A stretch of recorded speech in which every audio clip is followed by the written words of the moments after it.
Sa mga taga Paranaque dyan, tara dito sa Paranaque Night Bazaar.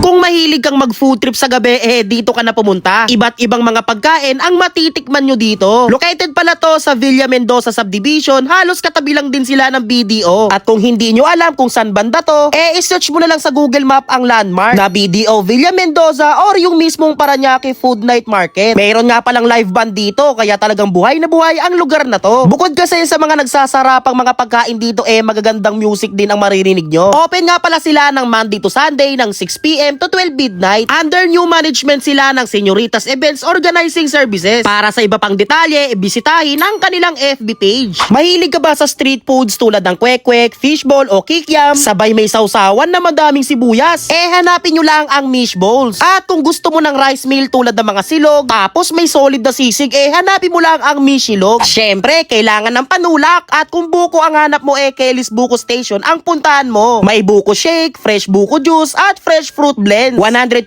pure, 100% fresh. Sakto, minsan maulan ng panahon. Kung mahilig ka magpares, meron din yan dito. Mainit-init na sabaw, may laman, bagnet, chicharon bulaklak, tapos may bunmaro pa. Sarap netong sutsutin. Panalo, dito lang yan sa Kuya Mike's Pares. Syempre, sa mga bazar, hindi mawawala ang shawarma. May panalong shawarma dito. Ito yung kanilang menu. Sarap ng karne nito. Shawarma rice, shawarma pita. Dito lang yan sa The Authentic Shawarma. Alam ko lahat sa atin madalas kumain ng mga iyaw-iyaw o barbecue. Meron din yan dito. Iba't ibang mga inihaw ang meron sila dito. May seafoods, tumbong, bulaklak, tenga at madami pang iba. Ang dami, hindi ko na maisa-isa. Dito lang yan sa Ate Len's Ihaw-Ihaw. Eto, potato spud. Eto yung nagtitrending na potato na nasa foil. Nalalagyan ng mga pampalasa. Tapos bubuhusan na madaming cheese. Solid neto, panalo. Try nyo to guys. Dito lang yan sa Spud Daddy Potato Spud. Uy, magpapasko na. Sakto, may puto bumbong sila dito. Sarap neto after mo kumain ng mga rice meal. Ito naman ang kakainin mo. Tapos may take out pa yan. Dito lang yan sa Puto Bumbong Project. Baka nagke-crave ka sa takoyaki ha? Meron din yan dito. Takoyaki na hindi tinipid sa ingredients. 60 pesos mo, may 4 pieces ka na neto. Huwag nyo rin palagpasin to. Dito lang yan sa Visis Takoyaki. Juice may mga fruit juice din dito.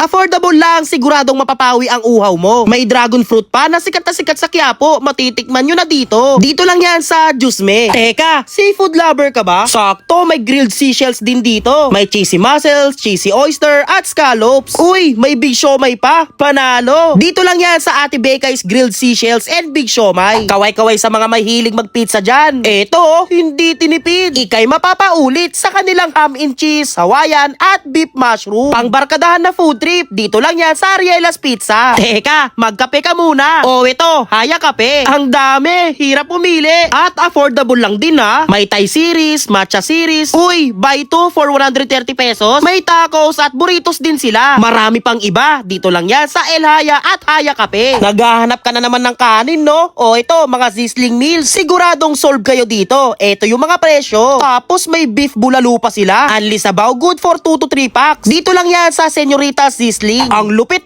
mango sticky rice. Ito yung sa Thailand nandito rin pala. May mga sushi pa. Ang daming pagpipilian. May cheese corn din. Ito yung mga menu nila. Dito lang yan sa Sushi Rainbow. At kung mahilig ka naman sa yogurt, meron din yan dito. Sarap nito Ang daming mga toppings na pagpipilian. Ito nga pala ang mga presyo. After mag food trip ng rice meal, ito naman ang isunod mo. Dito lang yan sa Blue Kitten Yogurt. So guys, lahat ng food tripan dito ay titikman ko isa-isa. At ang una ko nga pala titikman, itong Mish Balls.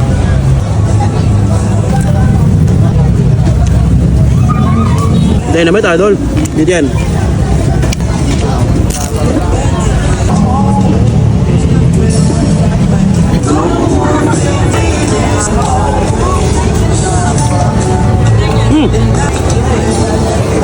Umorder nga rin pala ako ng juice, dragon fruit nga pala to. Umorder ako sa may Juice Me.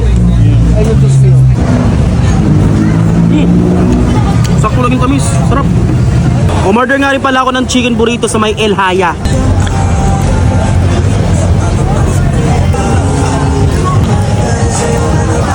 Meron din ditong crazy nachos. Umorder din pala ako sa kanila ng signature drink. Bale, ito nga pala yung signature drink nila na may powdered milk sa ibabaw. Haya Kape. Syempre, titiman ko rin pala tong kanilang shawarma rice. Dito naman ako umorder sa may The Shawarma Authentic.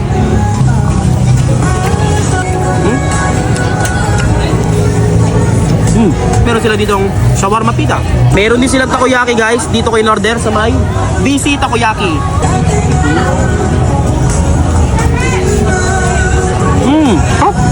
Ako rin to. Syempre sa mga bazar hindi pwedeng mawala ang mga barbecue. Mismo. Dito nga pala umorder sa may bandang unahan. Meron din pala silang bulaklak. Ito ka. Uy. Kapag mahal mo, kainin mo. Uy. Tumbong oh. Bong. Meron nga rin pala mga sisling dito guys, malapit doon sa may Arco, malapit sa may BDO. Ayan, order lang kayo doon. Tapos meron din silang bulalo. Ayun oh. Uy. Maruman oh. Matik. Ha?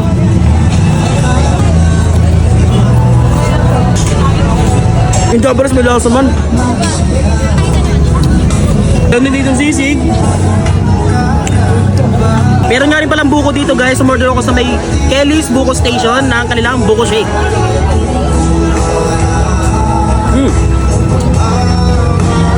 Sarap. Bukong buko. Itikman din natin itong kanilang scallops oh. Grilled scallops.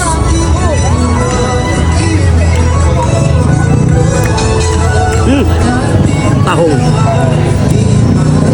Naugasan naman siya.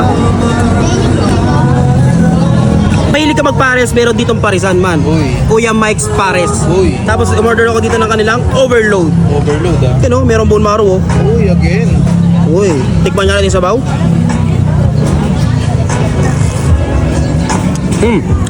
Manamis-namis man. Tapos saktong lapot lang. May tabayan oh. Uy. Laman man oh.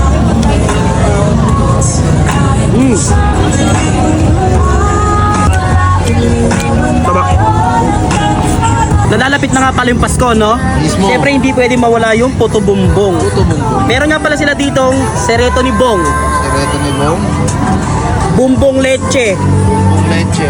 tsaka itlog ni Bong. Itlog ni Bong. Kasi may itlog na pula eh, oh. Ito yung leche plant. Sound check. Sarap man. Yung Oh, didip mo yan dito. oh. sound check. Alright. Meron nga rin pala sila ditong pizza. Ay, no? At ang in-order ko ay Hawaiian. Tikman natin man, tikman natin. Sound check. Sound check. Okay. Sarap. Meron nga rin pala ditong potato spot. Ay, no? Potato spot. Pwede nyo kami i-follow sa Nga pala, tuwing weekends daw, meron ditong banda. Ay, no? Meron na kami placards individually. Simulan na natin to. Sir, try nyo rin to. Bago tayo hanggang Panalo. Nag-take out nga pala ako para may pasalubong sa bahay. Nag-take out nga pala ako ng mango sticky rice. Ito nga pala yung sa may Thailand eh. Yung nagtitrending sa Thailand. Eh no? Nag-take out din ako ng sushi rolls. Musubi syempre. Ayan. Ganda ng lagayan no? Pang take out talaga. So paano, dito na ako ha.